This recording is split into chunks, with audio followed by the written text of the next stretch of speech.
प्यारे बच्चों, welcome to my channel Verma study 2020 book लाना।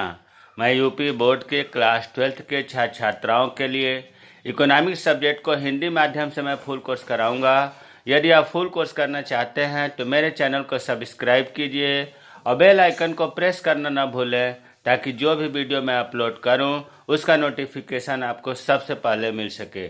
प्यारे बच्चों, चैप्टर 3 मुद्रा और बैंकिंग चल रहा है। पार्ट 9 अर्थात 9वां वीडियो है। इससे पहले इस पाठ का 8 वीडियो डाला जा चुका है। अगर आप नहीं पढ़े हैं तो आई बटन को क्लिक करके उसे देख लें। आज हम लोग पढ़ेंगे भारतीय रिजर्व बैंक के कार्य, आरबीआई के कार्य। प्यारे बच्चों, बहुत महत्वपूर्ण है भारतीय रिजर्व बैंक के कार्य एग्जाम के दृष्टि से, और इसमें से लॉन्ग क्वेश्चन आता है। तो देखते हैं। रिजर्व बैंक ऑफ इंडिया, अंग्रेजी में इसको कहते हैं, शॉर्ट में आरबीआई, रिजर्व बैंक भी केवल कहते हैं। तो बार बार आरबीआई या रिजर्व बैंक प्रयोग होगा तो आप इसका अर्थ ये समझिएगा कि रिजर्व बैंक ऑफ इंडिया की बात हो रही है। तो रिजर्व बैंक ऑफ इंडिया के कार्य जो होते हैं वो 2 भागों में बांटा गया है। एक बांटा गया है केंद्रीय बैंकिंग संबंधी कार्य और दूसरा बांटा गया है साधारण बैंकिंग कार्य। जैसा कि आपको पता है कि रिजर्व बैंक ऑफ इंडिया ये भारत का एकमात्र केंद्रीय बैंक है। तो जो केंद्रीय बैंक के कार्य होते हैं वो ये करता है आरबीआई, और जो साधारण बैंकिंग का मतलब ये हुआ कि जो व्यावसायिक बैंक कार्य करते हैं वो भी कार्य मिलता जुलता कुछ करता है। तो आरबीआई के 2 कार्य हो गए, एक तो केंद्रीय बैंकिंग संबंधी कार्य और दूसरा साधारण बैंकिंग संबंधी कार्य। अब आते हैं केंद्रीय बैंकिंग संबंधी कार्य पढ़ना है, जो बहुत महत्वपूर्ण है। ये केंद्रीय बैंक ही इस कार्यों को करता है, अन्य बैंक नहीं करते हैं। सबसे पहला है पत्र मुद्रा का निर्गमन करना। पत्र मुद्रा का मतलब हुआ यहाँ कागजी नोट से हो रही है, और निर्गमन का मतलब जारी करना, अर्थात नोट जारी करना। जो हम लोगों के हाथ में नोट आता है वो सभी जो है आरबीआई जारी करता है। कहने का मतलब यह है कि छपाई करने का कार्य आरबीआई के अधिकार में है, केवल एकमात्र, और किसी के अधिकार में नहीं है जो नोट की छपाई करे या निर्गमित करे।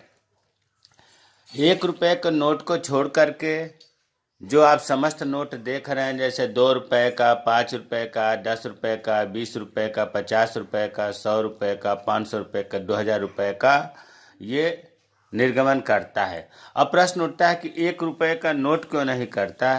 प्यारे बच्चों, 1 रुपये का नोट और सभी प्रकार के सिक्के ये भारत सरकार करती है। जहाँ सिक्के बनते हैं, ढाले जाते हैं, वहाँ उन्हें टकसाल कहा जाता है। और 1 रुपये के नोट जो है भारत सरकार जारी करती है।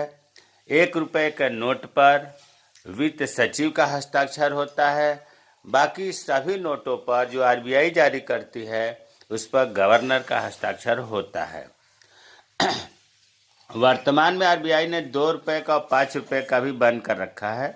वैसे जो पुराने नोट हैं वो चल रहे हैं, और 1000 रुपये का, 500 रुपये जो पहले वाला था वो बंद होकर के 500 रुपये की जगह पर तो नया नोट आ गया, लेकिन 1000 रुपये का फिलहाल छपाई बंद है। तो हम ये कह सकते हैं कि 2 रुपये का, 5 रुपये का और 1000 रुपये के नोटों की छपाई इस समय बंद है। अब आगे महत्वपूर्ण बात इसी में है, पत्र मुद्रा का निर्गमन करना में, कि नोट जारी करने के लिए बैंक न्यूनतम रिजर्व प्रणाली को अपनाता है।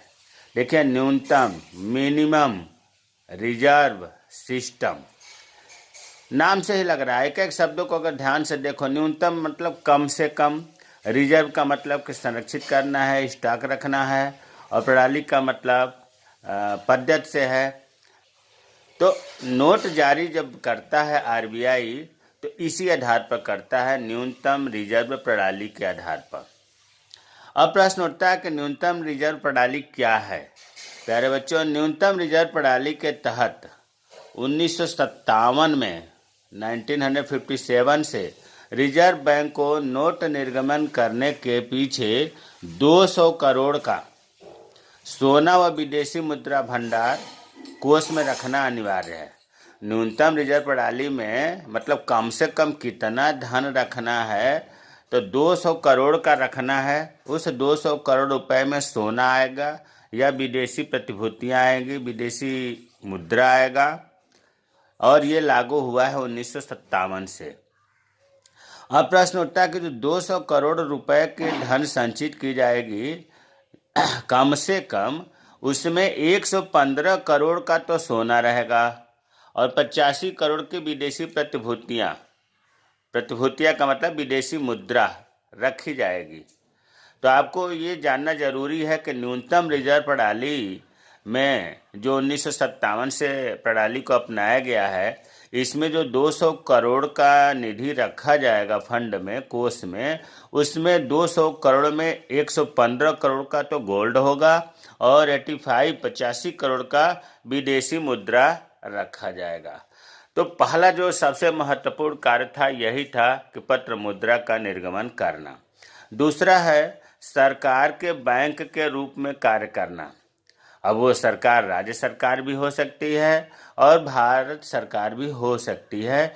जिस प्रकार से इसको समझने के लिए आप ऐसे समझिए कि जैसे हम लोगों का खाता व्यावसायिक बैंकों में है, उसी तरह से व्यावसायिक बैंक जो हमारे साथ व्यवहार करता है, क्या करता है, जैसे मान लीजिए कि अगर हमारा इलाहाबाद बैंक में खाता है तो हमारे साथ बैंक क्या क्या करेगा ये कि अगर हम रुपए जमा करते हैं तो बैंक जमा कर लेगा, और जब मैं उसे आदेश करूंगा कि हमें इतने रुपए चाहिए तो बैंक हमें दे देगा, हमें ऋण भी देगा, अगर पैसे ट्रांसफ़र करना है तो पैसे भी ट्रांसफ़र करेगा, समय समय पर वो आर्थिक परामर्श भी देगा। उसी तरह से सरकार जो है, सरकार का जो बैंक है, भारत सरकार हो या राज्य सरकारें हों, वो आरबीआई है। आरबीआई जो है सरकार का रुपया जमा करती है। सरकार में फिर बार बार दोहरा रहा हूँ कि भारत सरकार या राज्य सरकारें आती हैं, तो सरकार का रुपया जमा करती हैं आरबीआई। सरकार के आदेशानुसार रुपए का भुगतान भी करते हैं।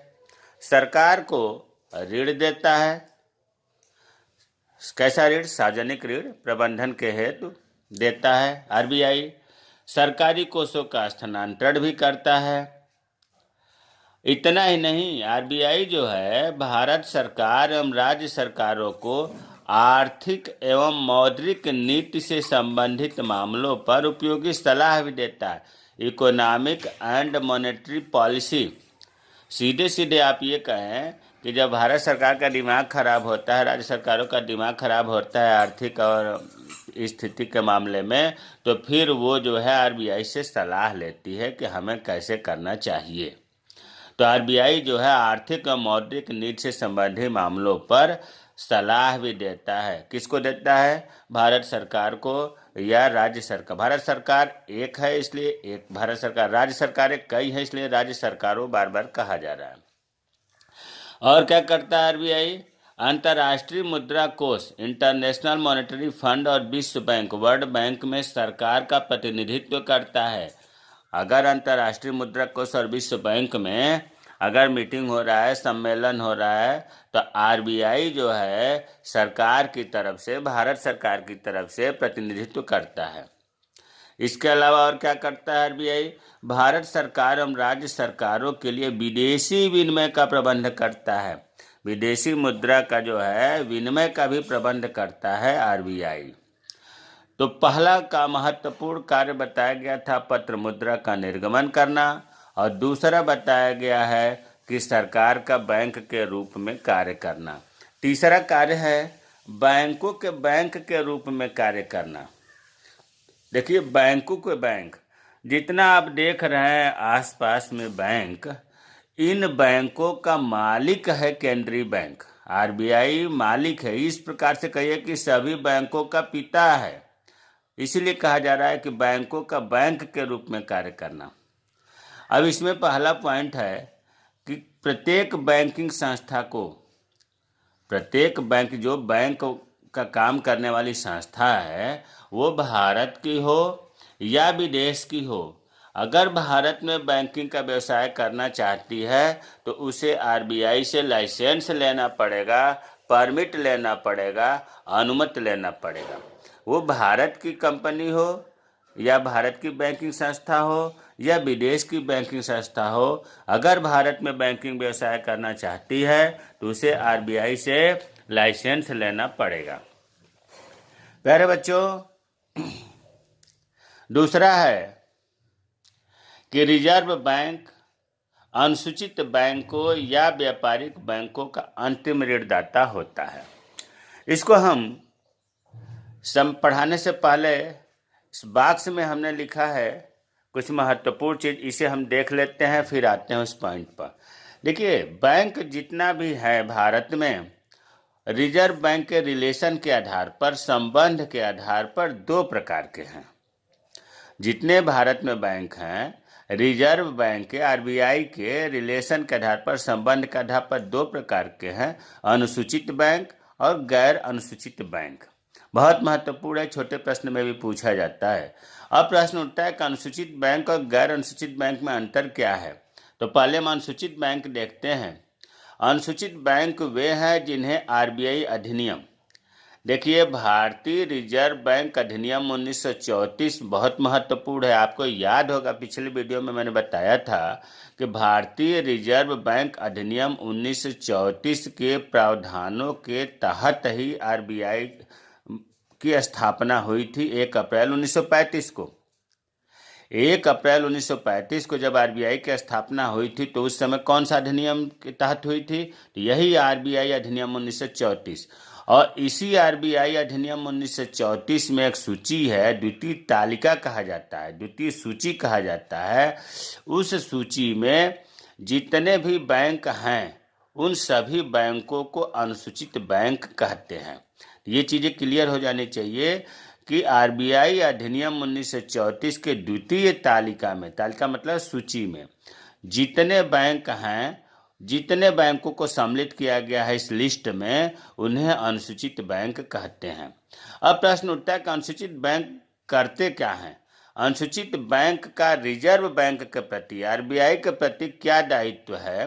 तो पहला दायित्व यह है कि जितने भी अनुसूचित बैंक के सदस्य हैं, ये अपनी कुल मांग जमा तथा मियादी जमा, यहाँ ध्यान से समझिए, इस कल वाले वीडियो में मैंने बताया था डिमांड डिपॉजिट और फिक्स्ड डिपॉजिट या टाइम डिपॉजिट। डिमांड डिपॉजिट का मतलब होता है कि जो अकाउंट होते हैं, करंट अकाउंट या सेविंग अकाउंट, उसमें जो जमा होता है पैसा ग्राहक का, उसे हम कहते हैं मांग जमा या डिमांड डिपॉजिट। और जो टाइम डिपॉजिट जो फिक्स होते हैं, एक साल के लिए, 6 महीने के लिए, जितने भी हो, फिक्स टाइम होता है, उसे हम मियादी जमा या सावधि जमा कहते हैं। मियादी जमा निश्चित समय से पहले नहीं मिल पाता है, जबकि डिमांड डिपॉजिट जो है जब मांगा जाएगा तब बैंक उसे लौटाता है। तो दोनों में अंतर क्लियर हो गया होगा। तो अब बात मैं कर रहा था कि जो आरबीआई अधिनियम 1934 के सेकेंड लिस्ट में, मतलब द्वितीय तालिका में जो है बैंक है, वो अपनी कुल मांग जमा और मियादी जमा का 3% या आरबीआई के आदेशानुसार आरबीआई से 15% तक बढ़ा सकती है, भाग 3% भाग रिजर्व बैंक के पास जमा करना पड़ता है। मतलब सीधा सा ये बात है कि जो बैंक हैं, अनुसूचित बैंक हैं, उन पर जितना सेविंग अकाउंट में, करंट अकाउंट में और फिक्स्ड डिपॉजिट में जितना पैसा जमा हुआ, उसका 3% आरबीआई के पास जमा करना पड़ता है अनुसूचित बैंकों को। दूसरा है, जो अनुसूचित बैंक के सदस्य हैं, ये प्रति सप्ताह शुक्रवार तक रिजर्व बैंक के पास साप्ताहिक विवरण भेजना पड़ता है। प्यारे बच्चों, अनुसूचित बैंक की दूसरी विशेषता है कि इन्हें सप्ताह में एक बार रिजर्व बैंक को पूरे सप्ताह का लेखा जोखा भेजना पड़ता है। तो ये दोनों कार्य जो है अनुसूचित बैंक का रिजर्व बैंक के प्रति है। तो अब आपको समझ में आ गया होगा कि अनुसूचित बैंक क्या है।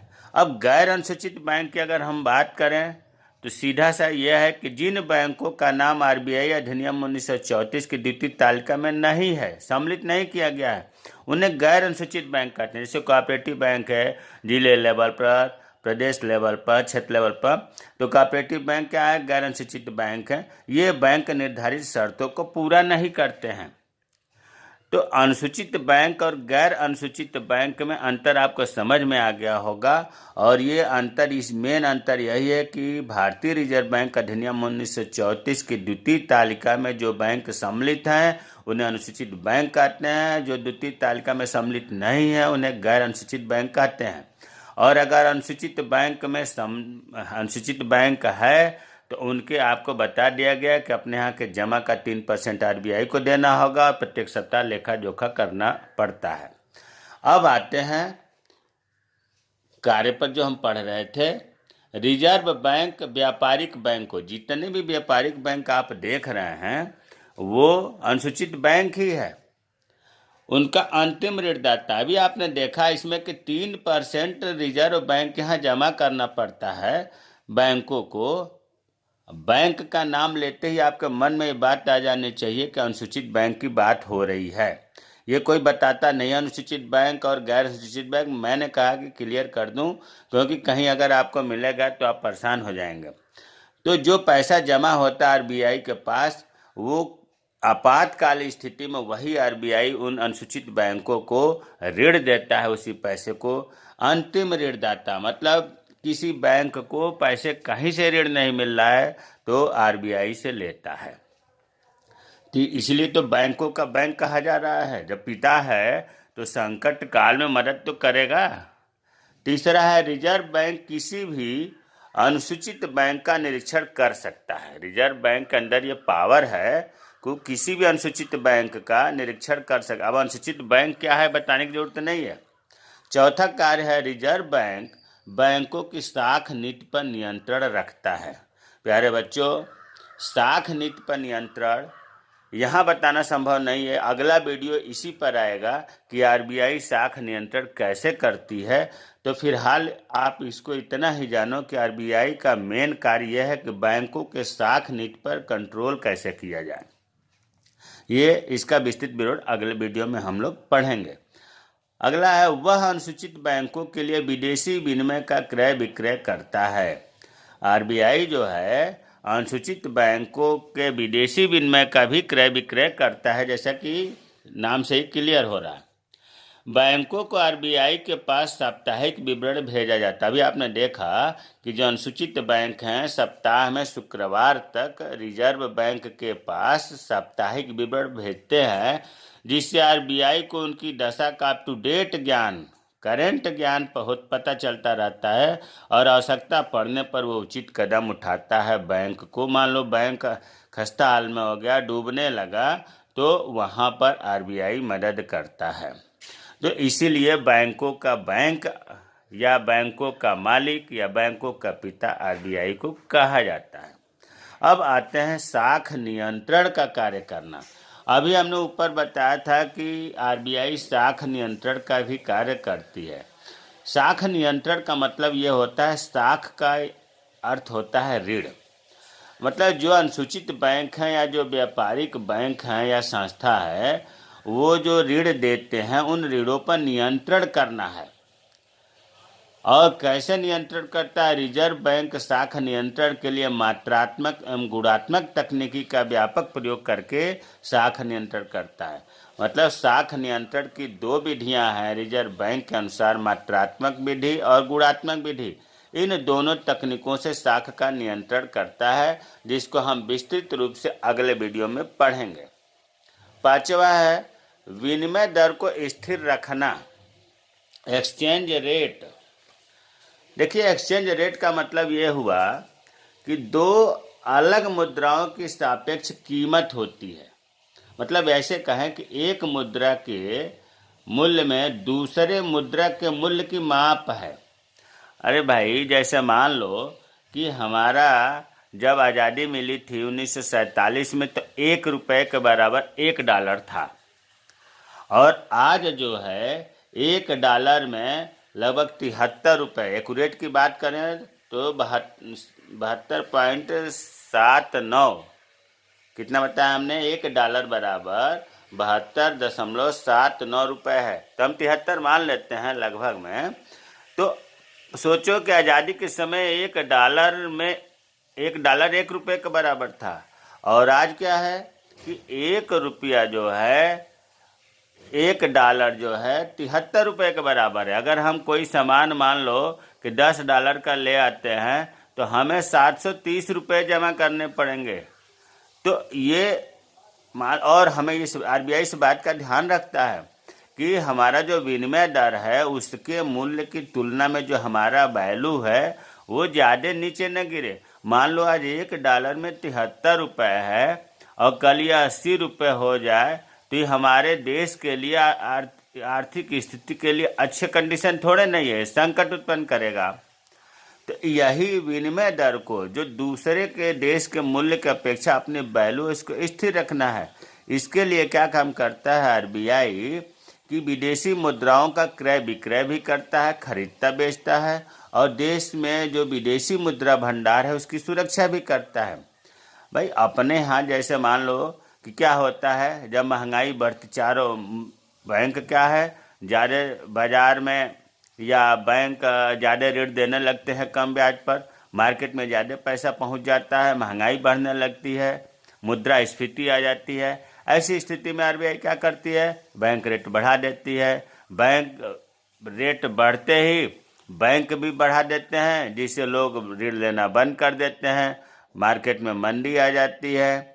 कहने का मतलब यह है कि जिस प्रकार से मुद्रास्फीति और मुद्रा अपस्फीति से संतुलन बनाए रखते हैं आरबीआई बैंक, उसी तरह से इंटरनेशनल मार्केट में जो विदेशी मुद्रा विनिमय दर है वहाँ भी संतुलन बनाए रखती है। अगर विदेशी मुद्रा की आपूर्ति कम हो जाती है अंतर्राष्ट्रीय बाजार में तो आरबीआई इस बाजार में विदेशी मुद्रा को बेचता है ताकि उसकी आपूर्ति बढ़ाई जा सके। इसके विपरीत अगर विदेशी मुद्रा की आपूर्ति कम हो रही है इंटरनेशनल मार्केट में तो आरबीआई विदेशी मुद्रा को खरीदता है ताकि विनिमय दर स्थिर बना रहे। हमें उम्मीद है कि विनिमय दर को स्थिर रखना आपको समझ में आया होगा। छठा है समाशोधन गृह का कार्य करना। देखिए समाशोधन गृह पढ़ लेते हैं पहले, फिर समझा दूंगा। रिजर्व बैंक देश का केंद्रीय बैंक है, ये तो क्लियर है। केंद्रीय बैंक होने के कारण समाशोधन का कार्य भी करता है। पिता होने के कारण, बैंकों का बैंक होने के कारण समाशोधन का कार्य करता। अब इसमें होता क्या है समाशोधन में कि जो देखो जितने भी बैंक हैं समस्त बैंकों के प्रतिनिधि एक पूर्व निर्धारित तिथि पर मीटिंग की जब बात होती है, दिनांक निश्चित हो जाता है और इसमें सभी बैंकों के प्रतिनिधि एकत्रित होते हैं। आप इसको कहानी के माध्यम से समझिए कि भारत में जितने बैंक हैं उन बैंकों के प्रतिनिधि पूर्व निर्धारित दिनांक को एकत्रित होते हैं और अपने अपने लेन देन का विवरण प्रस्तुत करते हैं। आरबीआई क्या करता है कि जो लेन देन का विवरण प्रस्तुत करते हैं वो सभी बैंक आपस वाले अपने लेन देन का, तो आरबीआई उस प्रस्तुत विवरण के अनुसार प्रत्येक बैंक के खाते में एंट्री कर देता है कि किसको पैसा कितना लेना है या कितना देना है। इससे ये फायदा होता है कि लेन देन में प्रयास ये किया जाता है कम से कम नगद मुद्रा का प्रयोग हो। इसीलिए तो इसे निकासी गृह क्लियरिंग हाउस भी कहा जाता है।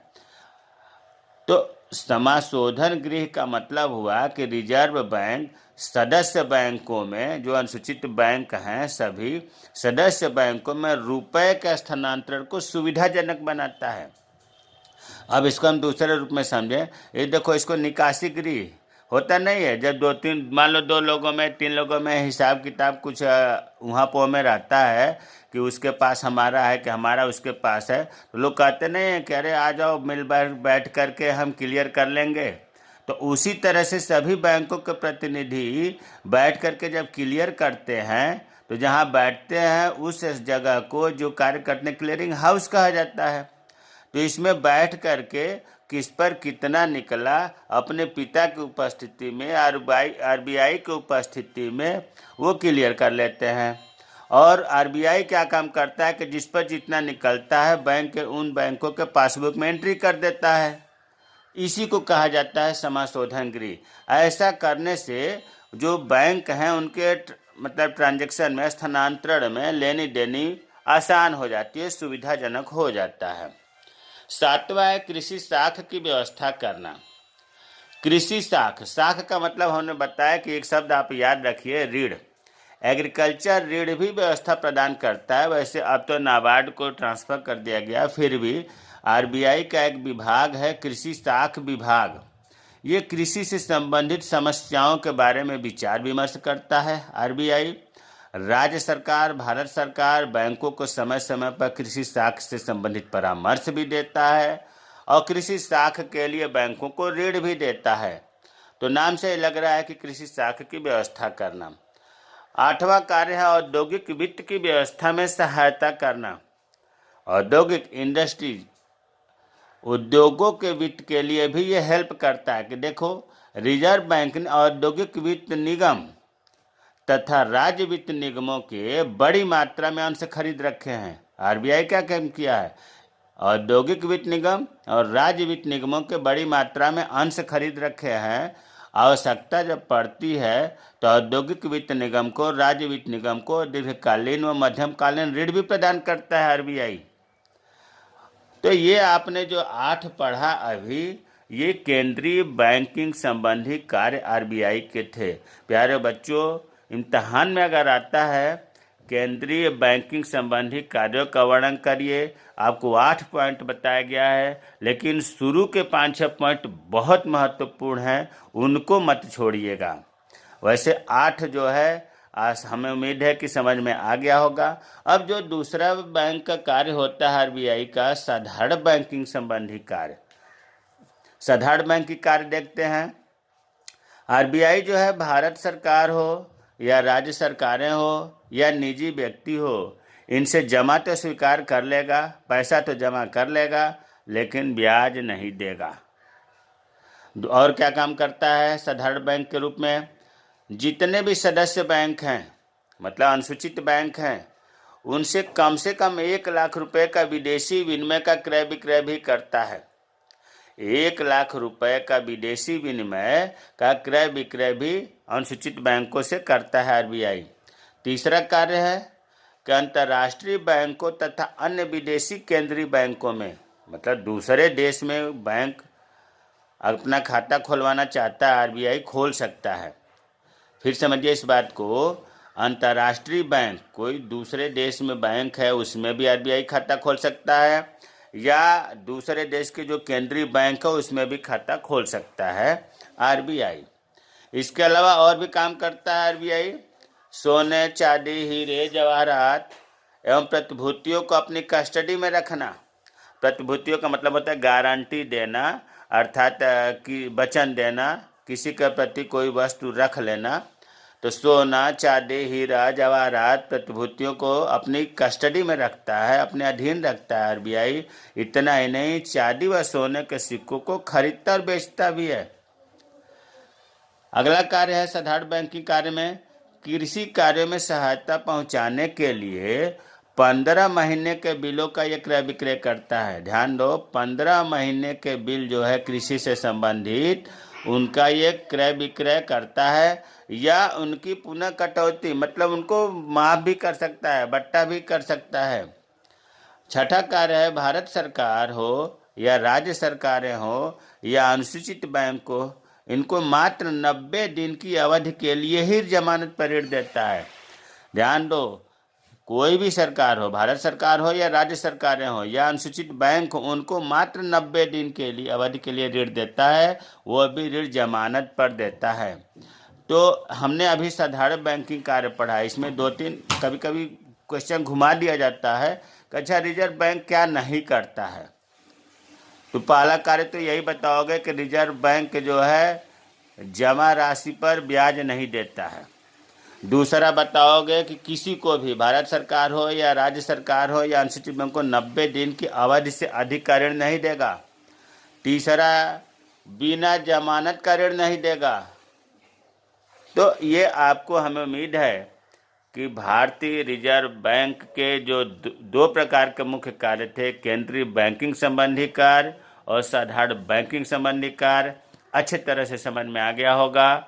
लॉन्ग क्वेश्चन आता है, बहुत महत्वपूर्ण है। अगर इसमें कोई चीज़ आपको डाउट हो, कोई चीज़ समझ में नहीं आया है, तो कमेंट बॉक्स में कमेंट करें, मैं रिप्लाई करूंगा। मेरे चैनल को सब्सक्राइब कीजिए। आप सब्सक्राइब करते हैं, लाइक करते हैं, शेयर करते हैं, तो मुझे बहुत उत्साह मिलता है, अच्छा से अच्छा वीडियो बनाने का प्रयास करता हूँ। और एक रिक्वेस्ट ये भी है कि अगर आप हमारा वीडियो देख रहे हैं और उसमें अगर कहीं ऐड आता है, प्रचार आता है, तो प्लीज़ उसे स्किप न करें। स्किप करेंगे तो हमें थोड़ा सा तकलीफ़ होता है, इसलिए मैं आपके प्रति इतना जब हम मेहनत कर रहे हैं, अच्छा से अच्छा वीडियो बना कर दे रहा हूँ, तो आप भी थोड़ा सा हमारी मदद करें। जो ऐड आ रहा है उसको स्किप न करें। जय हिंद, जय भारत।